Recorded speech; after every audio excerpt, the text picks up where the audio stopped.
changes that occurred in my work from drawing to sculpture were really an evolution from about the mid-'80s until around 2000. And during that period of time, I spent a great deal of time in the Far East. Primarily, I wanted to investigate how my drawings would translate into a three-dimensional form. And the difficulty is I didn't want the sculpture to illustrate the drawings. I didn't want it to be a secondhand experience. I wanted to respect the fact that I was dealing with materials that would suggest the line and the investigation of drawing without having a sculpture that looked like my drawings. Then would be an illustration, which I didn't want to do. And part of that is also the investigation that goes into what will the work look like, what are the materials that I would use. And the process takes many years. There is this evolution that occurs in the artist's career, which is that things don't always happen when one expects, that things happen when they happen. And I think that when they happen as a result of a series of experiences that you really go with, that you try not to control. It's the equivalent of the Zen approach of being more like the cork in the stream. Allow the stream to move the cork where it goes. Now you can control an aspect of that, but you can't over-control the cork in the water. So the idea is that you go through personal investigation. Part of that is travel, part of it is living in different places, part of it is experiencing a variety of activities, some of which are remaining from childhood. And part of it is the investigation into areas that you know nothing about. So I think that the evolution going from 2D to 3D was a result of learning as much as possible and also trying to preserve curiosity. Because I think that once an artist, designer, anyone in any walk of life loses the sense of curiosity, that's when we stagnate. That's when we start to repeat ourselves. That's when we imitate what we do. So preserving curiosity is not limited to age, but it is something that's initially spawned in childhood.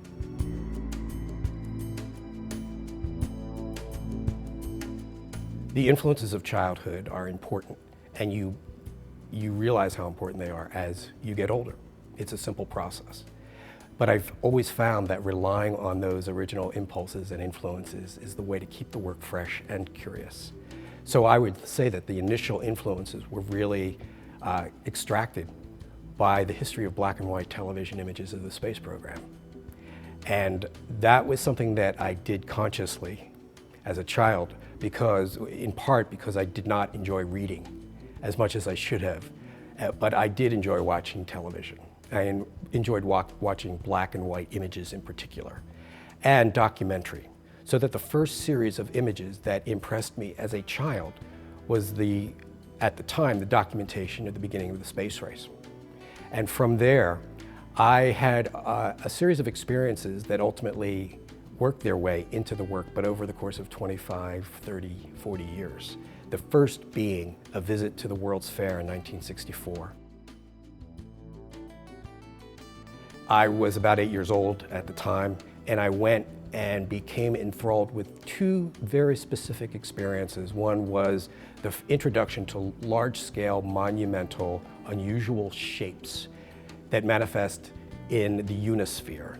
And the Unisphere was the central structure at the fair. It was the globe, it was the world, and it was constructed out of steel.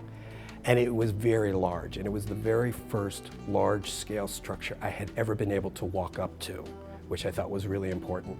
The other experience was going to an exhibit called the Futurama, which was presented by General Motors. And as a kid of 8 years old, walking into the depiction of what the future had entailed for us. And at that time, because I was so curious about the space race, and at the time also getting interested in underwater exploration, which was directly related to this passion I had for Jules Verne. Jules Verne influenced my work in the way perhaps that a Picasso might influence the life of a painter. But science played a big part in creating that foundation that would be the encyclopedia of experience that would nurture the entire lifetime of being creative and curious.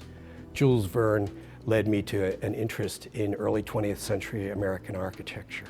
And architecture became something that I was intrigued by through the drawings of Hugh Ferris, who was a delineator of the 20s and 30s, who was able to convincingly depict the evolution of the skyscraper in New York City. Other things that were of interest as a child was I lived in a neighborhood in South Philadelphia that was relatively close to the Navy Yard, a place in Philadelphia that was used to mothball battleships. And my father would take me to the shipyard on Sundays so that we could look at battleships and he could reminisce about his time in the Pacific. The other wonderful experience of living there was that I was also close to the Atlantic Richfield refinery. And we were able to pass the refinery, which was only a couple of blocks away from where we lived. And it was this amazing landscape of industrial nonsense that was all there to purify oil. But the structures were all industrial, they were all about engineering, and they were all eccentric in terms of their organization. And then the last part of that influence was that we were very close to Philadelphia International Airport. And my father, again, would take us as a family down to the airport to do the simple thing of watching airplanes land, which was a fantastic experience when I was a kid. And the idea was that all of these experiences were very tactile because they were very close, and I was not always in a position to have to watch it on TV, but to experience it. And I think watching the airplanes, looking at the boats, the large boats, looking at the examples of the future depicted in the '64 World's Fair, which in turn was also influential because it inspired this connection to the scientist, architect, engineer, inventor Buckminster Fuller. And that happened as a result of going to Expo '67 when I was in the 7th grade. And seeing that, the globe, the geodesic dome that he had created at the fair was for me reminiscent of the Unisphere at the World's Fair a couple years prior. So that the idea of these monumental spheres became a very powerful image for me as a child. And as I grew older and became much more interested in industrial architecture, and for that matter, domes that were more closely aligned with religious architecture, and bridges and towers, all of these were eventually to fester in the psyche. And it takes years for all of that to make sense. The myth is that artists respond immediately to experience, and they don't. The reality is that sometimes it takes a year or 10 years or 25 years. That when the time is right, these inspirations come out. What's important is that eventually they do. And what suppresses them is the loss of curiosity. When you lose the curiosity, then you lose connection with those things that always inspired you as you grew up.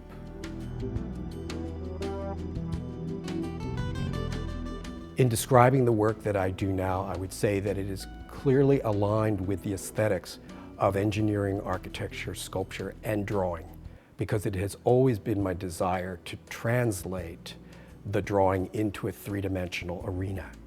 So the sculpture is linear, it is skeletal, it is the infrastructure of large-scale structures. They are meaningless in terms of what they might suggest as function. But ultimately, they allude to the hand-built, because the hand-built is still a primary concern of the work. And the hand-building goes back to the connection to drawing. And drawing, which is generated generally by the hand with the simple tool of a pencil, for the most part, then that becomes translated into a three-dimensional selection of wood, of linear wood, for most of the sculpture that I do. Because for me, the use of wood, dowels, or sticks, is very much connected to the line of a drawing, of a pencil.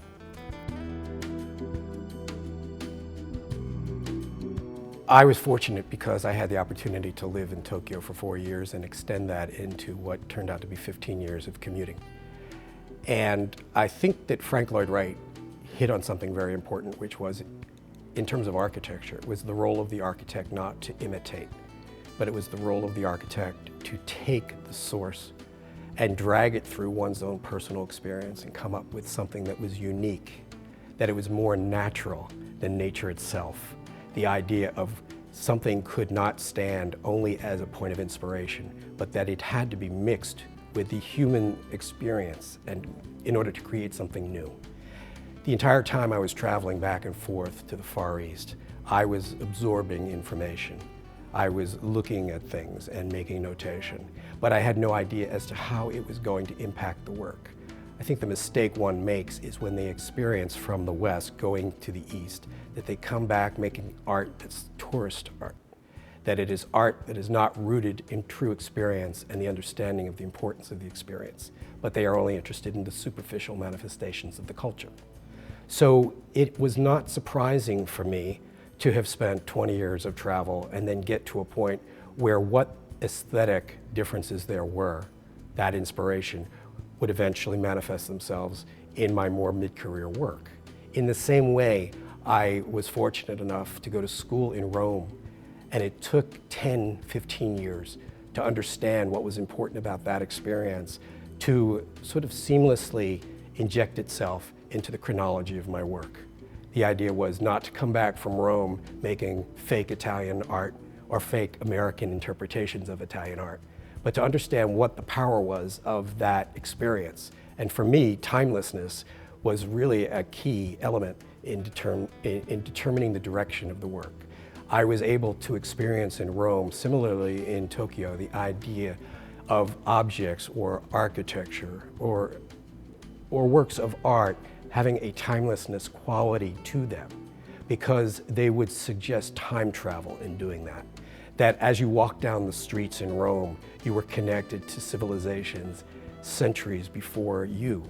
That there is this notion that objects, architecture, design can serve as individual opportunities for time travel. That when you look at a building, when you walk through the building, when you walk through the forum, when you walk through any of the structures that existed there through the antiquities, that there is some sort of connection between you, the object, and the past.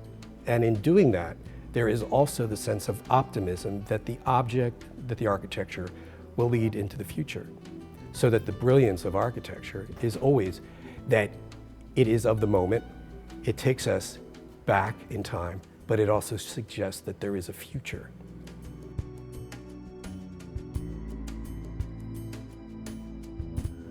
I used to teach full-time for many years, and I've been in a good position where I am not necessarily having to rely on that experience of teaching full-time, but instead visiting schools on a regular basis. Education is a very important part of the palette of creation for me, so that I seek out these opportunities to work with a range of students, whether they're in kindergarten or in postgraduate work. And part of that is the instructional workshop, where every child or advanced student has an opportunity to build. Because I think in building, there is that opportunity to reconnect with those things that engendered the curiosity.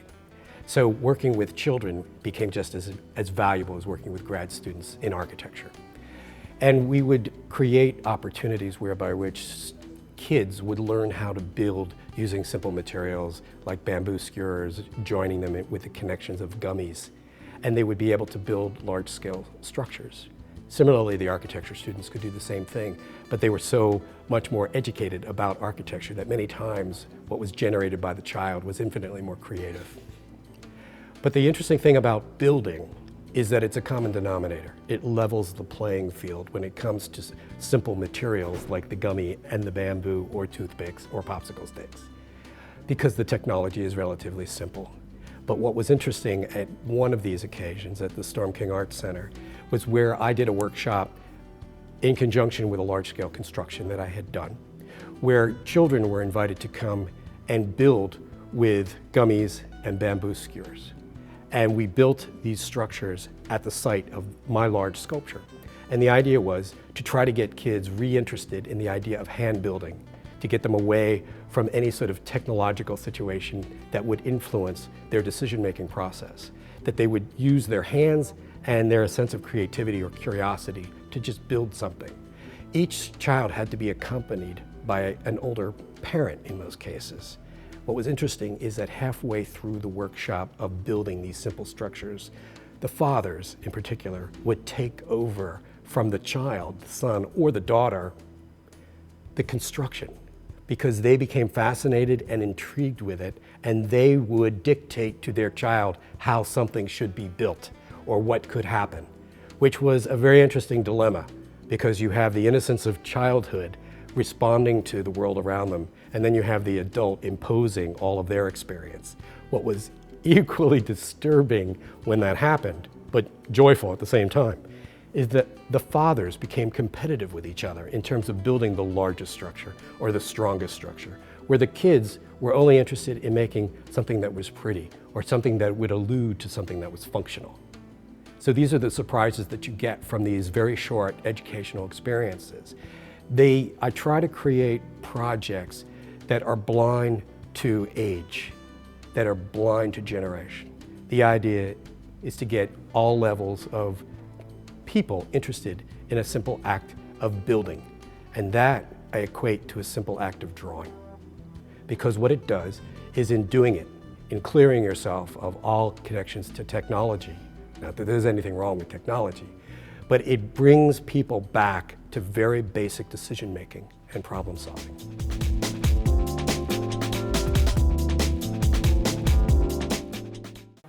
The Visiting Artist Program seeks to bring established and emerging artists into the art department at Brookdale to interact with students, faculty, and the local community. The program has two pieces: a hands-on workshop for students with the visiting artist, and a free public lecture given by the artist on their work and process.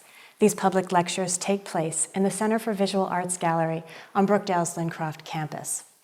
In order to keep it alive and growing, we need your help. Won't you please consider making a donation in any amount so that we can continue to bring these incredible artists into our community? For information on how to give your support and to view a calendar on upcoming visiting artist events, please visit the Brookdale Art Department webpage on the Brookdale website and click on Visiting Artist Program. Thank you.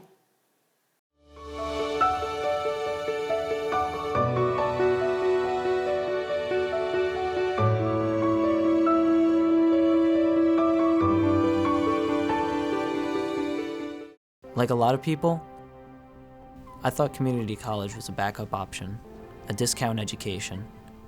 But now, I can't imagine starting anywhere else. Brookdale challenged me. I had the tools and the faculty I needed to grow, both as a student and an engineer.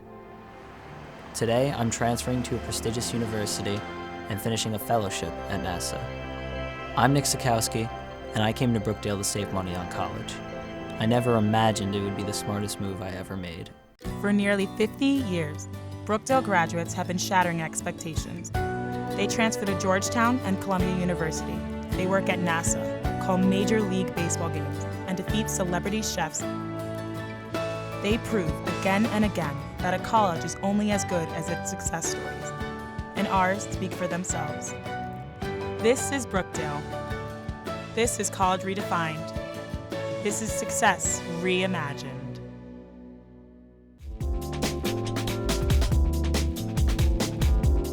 I came to Brookdale this morning with the objective of working with students, regardless of their individual disciplines, within the realm of architecture and fine arts, because I think that it's an opportunity to exchange different approaches to problem solving.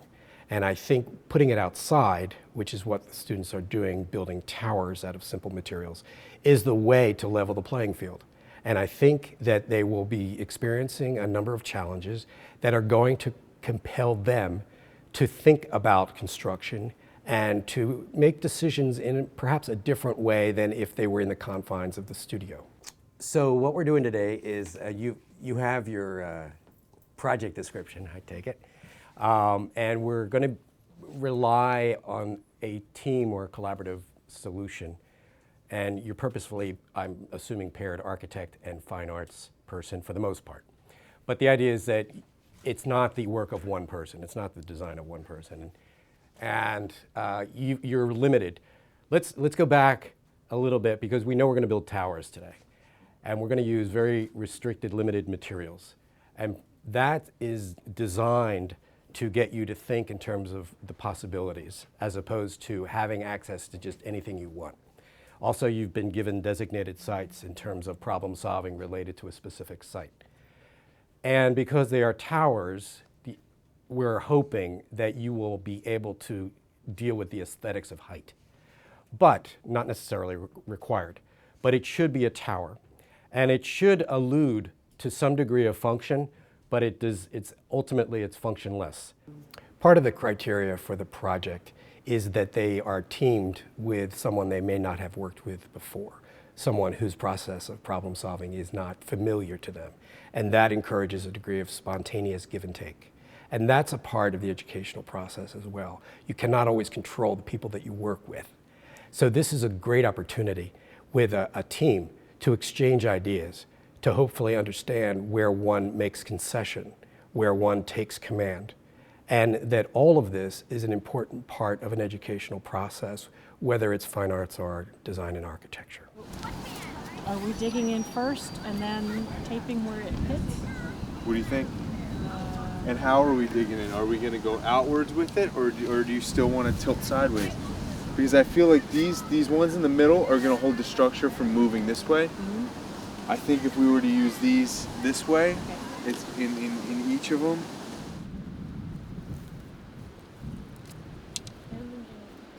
Are these connected, or tell me about it? We're trying to figure out how they can connect while still being structural. Uh-huh.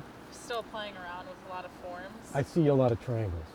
Our original idea was kind of going off of like DNA, like the double helix. Uh-huh. And we really wanted to use, I guess, like connections between the two, like major forms or strands, I guess. So we decided that that was going to be one of our major forms, and that was our second one. Uh-huh. And now we're just trying to come up with a connection between the two. It's pretty strong too. Yeah, we're trying to get it so that If we had like more trees, we will feel it's that more. whole thing.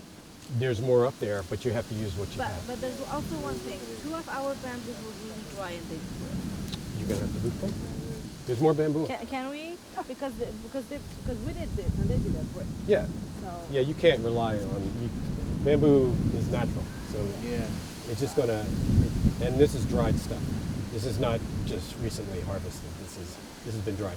So what you can do is once you use up what you have, you can go in and get more. But what I wanted everybody to do is be on the same level in terms of starting with the same materials, you know?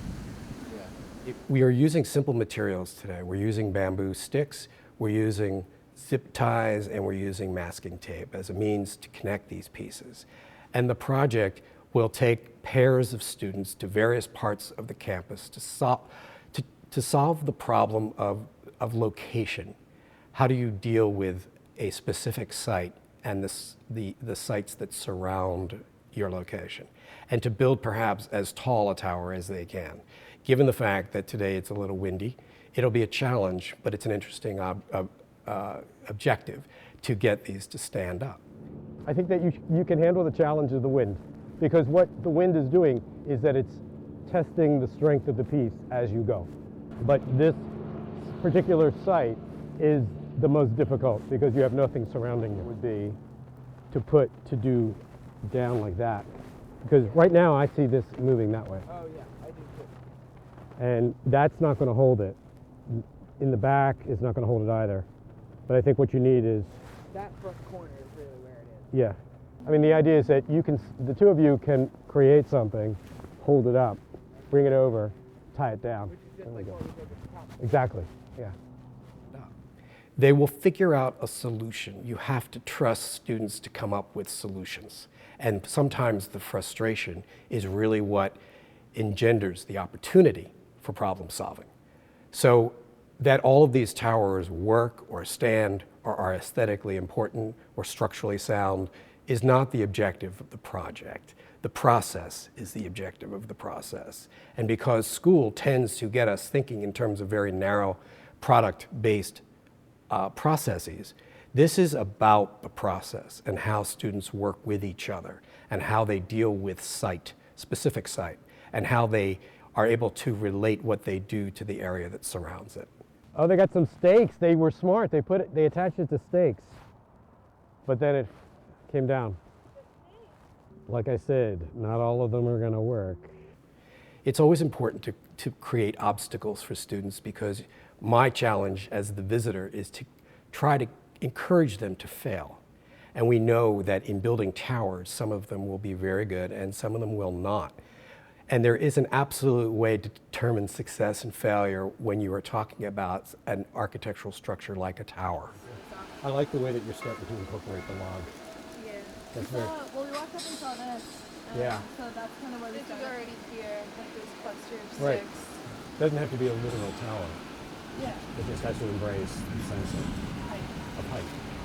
We're mimicking the enclosure trees. But You do know you have the best site. What is here, I think, is really a remarkable sort of interpretation. It is a tower, feels a tower, but it feels as much as it is as a human. It has a human quality to it, which is ultimately one of the ambitions of some architecture, and it doesn't always come across. The project is designed to present very sophisticated process within the context of a simple project. And that the most important quality to extract from the project is to be able to work with someone else and to be able to listen and to be able to make decision and to know when to speak and be decisive and to know when to allow someone else to make decision. And that also fosters this environment for failure, because when two egos are involved, you never know how to cooperate. And I think that part of design in this particular case, which is what I think the project is about, is cooperation. So that's why I say in the end, the ultimate prize is not about what it looks like, how well it's put together, but it's how well the team works together.